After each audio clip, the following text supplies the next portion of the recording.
Hello everyone. In this video, I'm going to show you how to link a pull request to an issue in GitHub.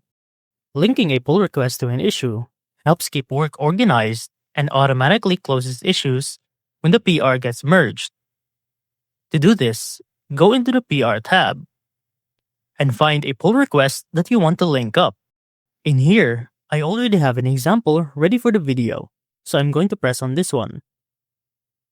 And in here, just scroll down a little bit, and on the right side, under the development section, there's a gear that you can press.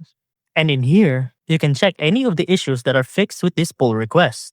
GitHub will detect the reference and show a linked issue preview. You can check the link if you hover your mouse over the issue, and once you submit the pull request, GitHub connects it to the issue automatically.